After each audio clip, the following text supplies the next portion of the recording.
সুনামগঞ্জ পৌর শহরে 4টি বেসরকারি হাসপাতালে গত 6 মাসে নর্মাল ডেলিভারির চেয়ে সিজারিয়ান ডেলিভারি হয়েছে 7 গুণ বেশি। অভিযোগ রয়েছে সদর হাসপাতালে জরুরি রোগীকে ভর্তি না রাখাই এই সুযোগ নিচ্ছে বেসরকারি হাসপাতাল ক্লিনিকগুলো। তবে এমন হারে সিজারিয়ান ডেলিভারি উদ্বেগজনক বলছেন বিশেষজ্ঞরা। সুনামগঞ্জ পৌর শহরে 5টি বেসরকারি হাসপাতাল রয়েছে।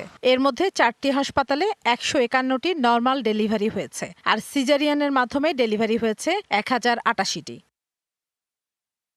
ভুক্তভোগীরা বলছেন সুনামগঞ্জ সদর হাসপাতালে জরুরি প্রসূতিদের রাখা হয় না। এই সুযোগে ক্লিনিকগুলোর মূল ব্যবসা হয়ে উঠেছে সি সেকশন ডেলিভারি। সদর হসপিটাল সুযোগ সুবিধা পাই না বিধায় আজকে আমার এখানে আসতে হচ্ছে। সরকারি মেডিকেল যদি ভালো থাকতো, সেবা থাকতো, তাহলে তো গরিব মানুষরা ঋণ করে এটা যেত না। ভুক্তভোগীদের অভিযোগ, সুনামগঞ্জ সদর হাসপাতালের চিকিৎসক ডাক্তার লিপিকা দাস সিজারের জন্য রোগীদের বেসরকারি ক্লিনিকে পাঠান।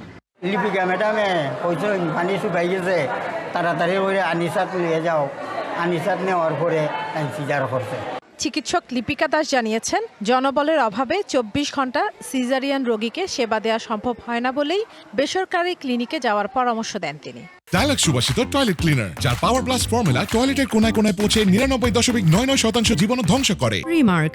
সরকারি হাসপাতালে 24 ঘন্টায় পেশেন্টের ফ্লো, আগে কতগুলি পেশেন্ট ভর্তি হতো আর বর্তমানে কতগুলি পেশেন্ট সার্ভিস পাচ্ছে, সেগুলো যদি হিসাব করেন তাহলে বুঝতে পারবেন। আমি একা মানুষের পক্ষে 24 ঘন্টা সার্ভিস চালু রাখা আমার পক্ষে সম্ভব না, এটা টিম ওয়ার্ক। এদিকে সদর হাসপাতালের বিরুদ্ধে আনা অভিযোগ অস্বীকার করেছেন ভারপ্রাপ্ত তত্ত্বাবধায়ক। রোগী ইমার্জেন্সি থাকে তাইলে তো বাইরে করা লাগবে। এখন কোন রোগীকে বা কিভাবে কাকে উনি রেফার করছেন এটা তো আসলে আমার জানার কথা না। সিজারের সংখ্যা বাড়ার জন্য প্রাইভেট ক্লিনিকের মালিকদের ব্যবসায়িক স্বার্থকে দুষলেন সিভিল সার্জন। মুনাফার একটা বিষয়, যারা ব্যবসা করেন, ক্লিনিক ব্যবসা করেন, তাদের একটা বিষয়ে জড়িত থাকে। মনিটরিং কার্যক্রমের পাশাপাশি ওনাদেরকে উদ্বুদ্ধকরণ, জনগণকে সচেতনকরণ এবং সরকারি ফ্যাসিলিটিতে যেন ওনারা আরও বেশি আসেন, অন্তত স্বাভাবিক প্রসবের জন্য আমরা সেই চেষ্টা করে দিই। বিশ্ব স্বাস্থ্য সংস্থার তথ্য মতে মাতৃত্বকালীন নানা জটিলতার কারণে সর্বোচ্চ 10 থেকে 15% শিশুর জন্ম সিজারিয়ান পদ্ধতিতে হতে পারে। DBC news desk.